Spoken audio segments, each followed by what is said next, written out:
D.L. Hughley. We recently interviewed him. I like D.L. Hughley. You like the interviews we did? Yeah. Yeah? I didn't see them all, but I seen one of them. And I just like his point of view. Right. I feel like I need to sit down with him, actually. Hey, he's a cool motherfucker. Me and him still keep in contact. Like, he lives in Calabasas. You know what I'm saying? Like, I like cool D.L. motherfucker. Hughley. Tell him I said what up. Absolutely. So he said, one of the clips we put up, which I think reacted the most. If you're broke and white in America, you have wasted your whiteness. You should put it on eBay and sell it to some niggas that could use it. Exactly. Which is why you know what I mean?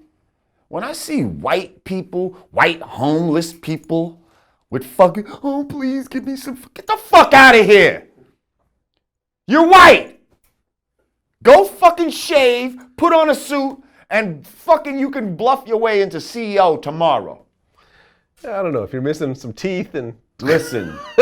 you've been doing crack for about, 10 Okay, years. so go fucking buy you some fucking fake dentures and all that. Just trust me, man. It'll be a lot easier for that white guy to just try to clean himself up than, you know what I mean?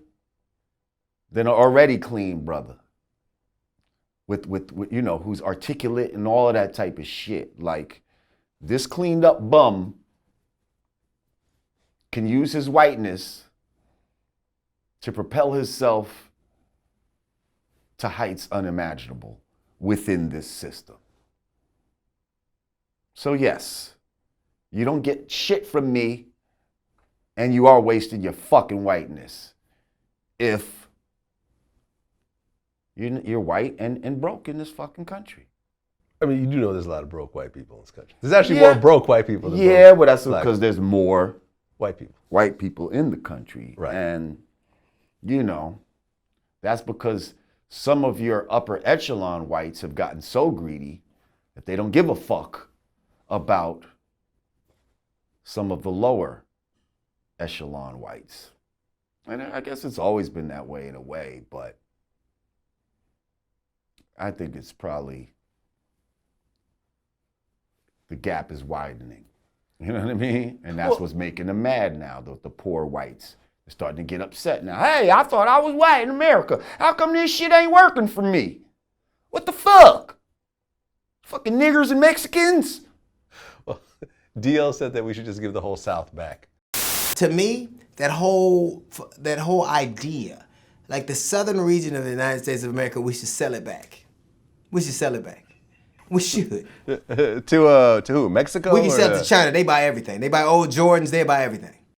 Yo, and he made a great point. He said, listen, how is the poorest part of the country going to decide who the fuck gets into the White House? The White House. Like, not just the poorest, but the most illiterate, you know what I mean? The lower IQs and shit like that of these motherfuckers that we're talking about. Not to say everybody from the South is dumb, because of course not. Well, I mean, you could say education levels are probably lower in the South than in the North. Is what I'm trying to say, right. I think that's more or less established. And, economic-wise, shit is a lot harder in the South than in the North. There's less industry. Right. First and foremost, less cities. Well, first of all, their industry, that's what they're mad at, because their industry got taken away.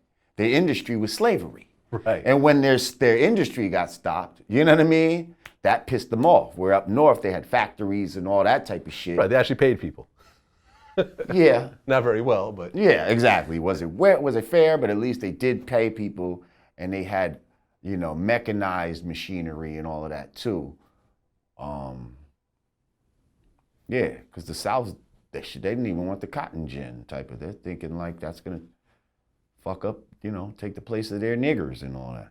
But in fact, it actually.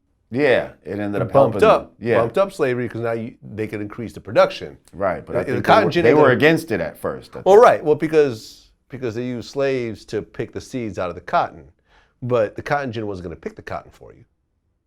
It just separated the seeds.